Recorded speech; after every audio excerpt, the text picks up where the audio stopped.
नमस्कार दोस्तों, आपका हमारे YouTube चैनल में स्वागत है। आज फिर हम आपके लिए एक नई और ज्ञानवर्धक और बहुत ही प्यारी प्रेरणादायक कहानी लेके आए हैं। आज की कहानी सत्य की खोज है। तो प्यारे दर्शकों, यदि आप हमारे चैनल पर नए हैं तो चैनल को सब्सक्राइब करें और बेल आइकन जरूर दबाएं ताकि आने वाली वीडियो का नोटिफिकेशन आपको सबसे पहले मिलता रहे। तो प्यारे दर्शकों, आइए कहानी शुरू करते हैं। एक बार महात्मा बुद्ध के पास उनका एक शिष्य आया। वह महात्मा बुद्ध से बोला, प्रभु, मुझे आपके सानिध्य में 3 साल हो गए हैं। मैं रोज आपके लिए बताए हुए मार्ग के अनुसार ध्यान करता हूँ, फिर भी मुझे ध्यान से कुछ भी प्राप्त नहीं हुआ। वही मेरे मित्र भी कहते हैं, उन्हें ध्यान करने से कुछ न कुछ प्राप्त हुआ है। अगर यह सही है तो मुझे क्यों नहीं? मुझे माफ करे प्रभु, लेकिन अब मेरे मन में ऐसे विचार आने लगे हैं, ध्यान से कुछ भी नहीं, ध्यान से कुछ मिलता भी है या नहीं। आपने कहा था अपनी बुद्धि और ध्यान से खोजो। आपकी आज्ञा अनुसार मैंने इतने वर्षों तक ध्यान किया और इतने वर्षों तक ध्यान करने के बाद भी मुझे तो आज तक कुछ भी नहीं मिला। इसलिए अब मुझे ऐसा महसूस होता है कि ध्यान से कुछ नहीं मिलता। ऐसा लगता है कि जो लोग कहते हैं कि उन्हें ध्यान करने से कुछ प्राप्त हुआ है, वे झूठ ही बोलते हैं। प्रभु, कृपया आप मेरा मार्गदर्शन करें और मुझे सत्य से अवगत कराएं। महात्मा बुद्ध मुस्कुराए और बोले, तुम्हारी इस बात का उत्तर मैं कल सुबह ध्यान सभा में दूंगा। अगले दिन सुबह महात्मा बुद्ध सभी को ध्यान सभा में इकट्ठा करके उपदेश देने लगे। उन्होंने कहा, आज मैं आप लोगों को एक कहानी सुनाऊंगा और उस कहानी को बड़े ध्यान से सुनना और इस कहानी में छुपे भाव को समझने की कोशिश करना। एक गुरु ज्ञान के लिए बहुत प्रसिद्ध थे। वह एक पहाड़ पर अकेले रहते थे और वहीं पर उन्हें ज्ञान की प्राप्ति भी हुई थी, लेकिन उनका कोई शिष्य नहीं था। बहुत ज्ञान होने के कारण उन्हें एक ऐसे सोने का पहाड़ ढूंढ लिया था जिसका शीश हीरे का था। धीरे धीरे उनकी ख्याति बहुत दूर दूर तक फैल गई। बहुत से लोग उन्हें गुरु बनाना चाहते थे, लेकिन वे किसी को शिष्य नहीं बनाते थे और अपनी भक्ति में ही लीन रहते थे। एक दिन 3 दोस्त उनके पास शिष्य बनने के लिए आए। उन्होंने बहुत ही श्रद्धा भाव से गुरुजी से विद्या देने के लिए प्रार्थना की कि जिसे गुरुजी ने स्वीकार कर लिया। गुरुजी ने उन्हें अपने साथ ही रख लिया। कुछ दिन बाद तीनों ने अपनी उत्सुकता के कारण गुरुजी से सोने के पहाड़ के बारे में पूछा। गुरुजी ने कुछ सोचा और फिर बोले, मैं तुम तीनों को इसका जवाब बारी बारी से दूंगा। तुम लोगों को वहां जाने का रास्ता भी बताऊंगा ताकि तुम उस पर जा सको। गुरुजी ने पहले शिष्य को बुलाया और सामने एक रास्ते की तरफ इशारा करके बोले, तुम यहाँ से सीधे चले जाना। रास्ते में कहीं पर मुड़ना नहीं और ना ही यात्रा को रोकना है। तुम सीधे ही चलते जाना है। अंत में तुम उस पहाड़ पर पहुंच जाओगे। उस शिष्य ने गुरुजी का आशीर्वाद लिया और अपनी यात्रा के लिए निकल पड़ा। रास्ते में उसे काफी कठिनाइयों का सामना करना पड़ा। आगे जंगल शुरू हो गया और वह जैसे तैसे जंगल पार करता जा रहा था। उसके पांव में कांटे चुभ गए और कुछ कीड़े मकोड़ों ने भी उसे काटा। जंगली जानवरों से भी उसका सामना हुआ। रास्ते में उसे भूख भी लगी। उसने जंगल में कुछ खाने का इंतजाम किया और खाना खाकर फिर से आगे बढ़ते हुए चल पड़ा। जंगल पार करने के बाद वह काफी बड़े मरुस्थल में पहुंच गया। अब वह प्यास से बहुत ही व्याकुल हो रहा था। उसके पास पानी नहीं था, लेकिन वह चलता रहा। चलते चलते अंत में वह बहुत थक गया। अब उसे प्यास भी सहन नहीं हो रही थी। अब उसके मन में बार बार यह सवाल आने लगा था कि कहीं गुरुजी ने उसे कोई गलत मार्ग तो नहीं बता दिया। धीरे धीरे उसका चेहरा मुरझाने लगा और गला सूखने के कारण वह वही मरुस्थल में गिर गया। अचानक वहां बारिश की बूंदें गिरी। वह उठा और बारिश के पानी से अपना बर्तन भरने लगा। उसने अपनी प्यास बुझाई और वह फिर आगे बढ़ने लगा। किसी तरह मरुस्थल पार करने के बाद अब वह एक नदी के किनारे पहुंच गया। नदी पार करने के लिए उसने एक नाव बनवाई और नदी पार करने लगा। तभी नदी में एक बवंडर आ गया और उसकी नाव नदी में पलट गई। वह शिष्य पानी में डूबने लगा और डूबते हुए सोचने लगा कि गुरुजी ने ये कैसा मार्ग बताया है, जहां मैं बार बार मौत के करीब आ जा रहा हूँ। अब उसे विश्वास हो गया था कि अब मैं पक्का जीवित नहीं रहूंगा। तभी वहां कुछ लोग आए और उन्होंने उस शिष्य को बचा लिया। वे पास के गांव में रहने वाले मछुआरे थे। उन्होंने शिष्य को अपने घर में ले जाकर खाना खिलाया और कुछ खाना उसे आगे के रास्ते के लिए भी दिया। शिष्य ने जैसे ही यात्रा शुरू की तो उसने देखा आगे एक बहुत बड़ी खाई थी। सामने खाई देखकर वह परेशान हो गया और जोर से चिल्लाकर बोला, गुरुजी, आपने मुझे गलत रास्ता बताया है। यहाँ तो आगे कोई रास्ता ही नहीं है, ना ही यहाँ कोई हीरे के शीश वाला सोने का पहाड़ है। मेरे यहाँ तक आने के सब प्रयास व्यर्थ हो गए। मेरी सारी मेहनत खराब हो गई।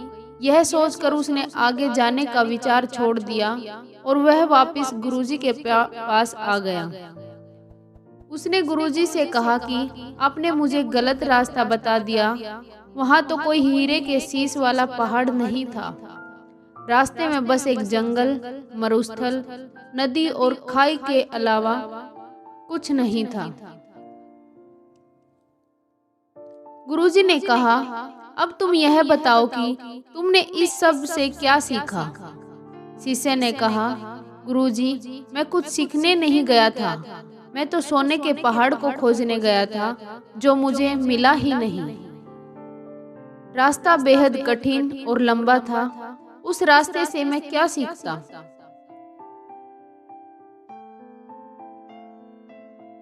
सोने के पहाड़ को पाने की चाह में मैंने सब पार किया। इतनी मुश्किलों के बाद भी मुझे कुछ नहीं मिला। तब गुरुजी ने कहा, मैं तुम्हारे दूसरे दोस्तों को भेजता हूँ। यह सुनकर शिष्य ने कहा, गुरुजी, उन्हें भी वहाँ कुछ नहीं मिलेगा। गुरुजी ने अपने दूसरे शिष्य को आशीर्वाद देकर उसी रास्ते पर जाने का आदेश दिया। दूसरा शिष्य भी उस मार्ग पर निकल गया। कुछ दिन घूमने के बाद वह वापस आ गया। तब गुरु ने दूसरे शिष्य से पूछा कि क्या तुम्हें वह पहाड़ दिखाई दिया। शिष्य ने कहा, नहीं, मुझे वहाँ कोई पहाड़ दिखाई नहीं दिया। वहाँ तो बस एक खाई थी। तब मुझे लगा कि शायद मैं आपके बताए रास्ते से भटक गया हूँ, इसलिए मैं आपसे रास्ता पूछने वापस आ गया। गुरुजी ने उस शिष्य से पूछा, अब तुम यह बताओ कि तुमने इस सब से क्या सीखा। शिष्य ने कहा, गुरुदेव, मैंने अपनी यात्रा एक जंगल से शुरू की थी। जंगल पार करते समय मैंने वहां देखा कैसे सारे जीव एक दूसरे पर निर्भर हैं और वो एक दूसरे का खाना भी हैं। जंगल पार करने के बाद एक मरुस्थल में पहुंच गया। वहां मैंने पूरे रास्ते में पानी के लिए व्याकुल रहा। एक समय के लिए मुझे लगा जैसे मैं मृत्यु के बिल्कुल करीब आ गया हूँ। इससे मैंने समझा कि जीवन का मूल्य क्या होता है, एक एक सांस की कीमत क्या होती है। तब मैंने आकाश से बारिश के रूप में अमृत को बरसते महसूस किया और उस पानी को पीकर मुझे वापस जीवन मिला। वह पानी बहुत मीठा था। तब मुझे एहसास हुआ कि पानी के आगे कोई भी चीज अमृत नहीं है। मरुस्थल पार करने के बाद मैं एक नदी के पास पहुंचा। वहां का नजारा बहुत सुंदर था। उसका पानी बहुत साफ था। वहां पर मैंने बांस के पेड़ काटकर एक नाव बनाई, जिसके द्वारा मैं उस नदी को पार कर रहा था। तभी वहां नदी में बवंडर आ गया और मैं डूबने लगा। मुझे कुछ मछुआरों ने बचाया। फिर मुझे एहसास हुआ, मुसीबत के समय हम हमेशा चाहते हैं कि कोई हमारी मदद करे, लेकिन हम कभी किसी की मदद नहीं करते। उसके बाद उन मछुआरों ने अपने घर में ले जाकर मुझे भोजन करवाया। वहां मैंने देखा कि कैसे लोग भूख के मारे तड़प रहे हैं, अच्छे जीवन के लिए तरस रहे हैं। कोई पत्नी अपने पति के वियोग में रो रही है, कोई बीमार है और इससे अच्छा इलाज नहीं मिल रहा। मुझे जड़ी बूटियों का ज्ञान था, जिसके कारण मैंने वहां एक बीमार बच्चे का इलाज किया, उसे ठीक किया। तब मुझे महसूस हुआ कि दूसरों की मदद करने पर कितना आनंद मिलता है। उन मछुआरों के पास खुद के लिए खाना नहीं था, फिर भी उन्होंने मुझे भोजन करवाया, रास्ते के लिए भी भोजन दिया, जिसे लेकर मैं आगे की यात्रा पर निकल गया। उसके बाद आगे मैं एक खाई के पास पहुंचा। वहां मुझे बहुत अच्छा लगा, क्योंकि वहां एकदम शांति थी। किसी भी तरह की आवाज सुनाई नहीं दे रही थी, बस मैं अपनी सांसों को सुन रहा था। उस समय मुझे लगा मैं आपके बताए रास्ते से भटक गया हूँ, क्योंकि वहां कोई भी सोने का पहाड़ नहीं था। वहां से मैं दोबारा से यही मार्ग पूछने के लिए आपके पास वापस आया हूँ। शिष्य ने पूछा, गुरुदेव, क्या मैं गलत मार्ग पर था? गुरु ने कहा, नहीं, तुम बिल्कुल सही मार्ग पर हो और जल्द ही तुम्हें वह पहाड़ मिल जाएगा। तब गुरु ने अपने तीसरे शिष्य से पूछा, क्या तुम भी पहाड़ खोजना चाहते हो? इस पर तीसरे शिष्य ने कहा, गुरुदेव, मुझे उस रास्ते पर पहाड़ मिलेगा या नहीं मैं यह तो नहीं जानता, लेकिन मेरे शिष्य भाइयों ने जो वहां के बारे में बताया है, मैं भी उसे जानना और महसूस करना चाहता हूँ। तीसरा शिष्य गुरु का आशीर्वाद लेकर यात्रा पर निकल गया। कुछ दिन बाद वह शिष्य वापस आया। गुरु उसे देखकर समझ गए कि उसे वह पहाड़ मिल गया है। उसके चेहरे पर अलग ही चमक थी, वह काफी शांत था। शिष्य ने गुरुजी को प्रणाम करते हुए कहा, हे गुरुदेव, आपने मुझे जो मार्ग दिखाया उसके लिए मैं आपका बहुत आभारी हूँ। मुझे वह सोने का पहाड़ मिल गया है, जिसका शीश हीरे का है। यह सुनकर बाकी दोनों शिष्य बोले, क्या तुम्हें वह खाई मिली थी? तीसरे शिष्य ने कहा, हाँ, मुझे मिली थी। मैंने भी वैसा ही अनुभव किया जैसा तुमने किया था। आखिर में मुझे वह खाई मिली जहाँ अपार शांति थी। इतनी शांति मुझे आज तक कहीं नहीं मिली थी। मुझे पता था मैं सही रास्ते पर हूँ और पहाड़ यहीं पर है। उसे ढूंढने के लिए मैंने खाई में कदम बढ़ा दिया। उस समय मेरे मन में भी बहुत सी आशंकाएं थी, लेकिन मैंने 2 बार मृत्यु को करीब से देख लिया था, इसलिए अब मुझे मृत्यु का डर नहीं था। मुझे बस वह पहाड़ ढूंढना था। मैंने अपना कदम खाई की तरफ बढ़ा दिया। जब मैं आगे बढ़ा तब मैंने देखा कि खाई में गिरने की बजाय मैं हवा में उड़ रहा हूँ। इस तरह मैं उस खाई पर आगे बढ़ता चला गया और मैंने वह खाई पार कर ली। खाई पार करने के बाद जब मैं आगे पहुंचा तो वहां काफी अंधेरा था। बिल्कुल भी रोशनी नहीं थी। अंधेरा पार करने के बाद मैंने देखा कि आगे बहुत तेज रोशनी है। वह रोशनी भी इतनी थी कि मुझे उसमें कुछ भी दिखाई नहीं दिया। तब भी मैं आगे सीधा बढ़ता गया। उस समय भी मैं बेहद डर गया था और कांप रहा था, लेकिन फिर भी मैं आगे बढ़ता रहा।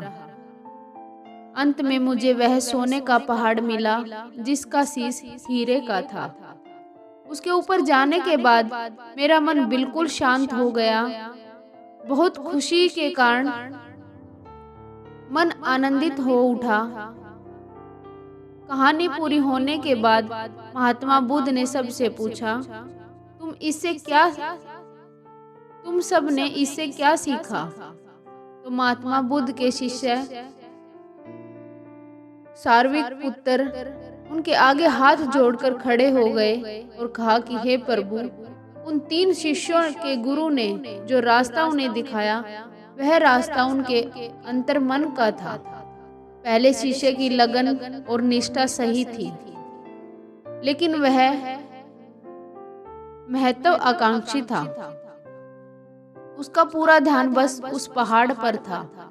रास्ते में ज्ञान ही ज्ञान था, लेकिन उसने मार्ग में आए किसी भी चीज से कुछ भी ज्ञान नहीं लिया। उसे पहाड़ के अलावा कुछ दिखाई ही नहीं दे रहा था। इसलिए वह वापस आकर गुरु से बोला, उसे कुछ नहीं मिला। दूसरे शिष्य ने जब सब देखा और समझा कि प्रकृति कैसे काम करती है और जीवन कैसे जिया जाता है, मौत के समय कैसा लगता है, उसने मौत और सांसों के मूल्य को समझा। उसने अमृत को पहचाना कि पानी ही अमृत है। वह आखिर तक थक गया, उस छोर पर से वापस आ गया जहां उसे उसकी मंजिल मिलनी थी। लेकिन वह उस खाई को देखकर घबरा गया। उसे वहां की शांति तो पसंद आई, लेकिन वह यह नहीं समझ पाया कि वही उसका रास्ता है। वह उसे गलत मार्ग समझकर गुरुजी के पास सही मार्ग जानने के लिए वापस लौट आया। लेकिन इस यात्रा से उसने बहुत कुछ पाया। इसलिए उसने गुरुदेव से यह नहीं कहा कि उसे कुछ नहीं मिला। तीसरे शिष्य के मन में उस पहाड़ को पाने की कोई जिज्ञासा नहीं थी। वह तो बस उस मार्ग को जानना चाहता था, उसे देखना चाहता था जो उसके साथियों ने अनुभव किया था। उसने वह हर चीज अनुभव की। फर्क बस इतना था कि जिस खाई में अपनी सांसों को सुना था और मन की गहराइयों में चला गया था, जहां एकदम अनंत सन्नाटा था, वह उन सब को महसूस करते हुए अंधकार में आगे बढ़ा था। एक समय के बाद उसे रोशनी ही रोशनी मिली और फिर वह पहाड़ जिसकी उसे तलाश थी, वह पहाड़ कोई और नहीं बल्कि उसका अपना सिर था, जिसमें सोना उसका शरीर था और हीरे का शीश उसका मस्तिष्क था, जिसमें उसे दिव्य ज्ञान का अनुभव हो रहा था, शांति और सुकून मिल रहा था। जिस शिष्य ने महात्मा बुद्ध से कहा था कि ध्यान करने के बावजूद उसने 3 साल में कोई भी चीज प्राप्त नहीं की, वह महात्मा बुद्ध के पास जाकर बोला, गुरुजी, मुझे माफ करें, इसमें मैं आपका पहला शिष्य बन गया था, लेकिन अब मैं कोशिश करूंगा कि आपका दूसरे शिष्य बनकर दिखाऊं। अब मेरे मन में कोई भी दुविधा या सवाल नहीं है। तो प्यारे दर्शकों, कैसी लगी ये आज की कहानी? अगर अच्छी लगी हो तो इसे लाइक करें, शेयर करें और कमेंट करके हमें जरूर बताएं। धन्यवाद दोस्तों।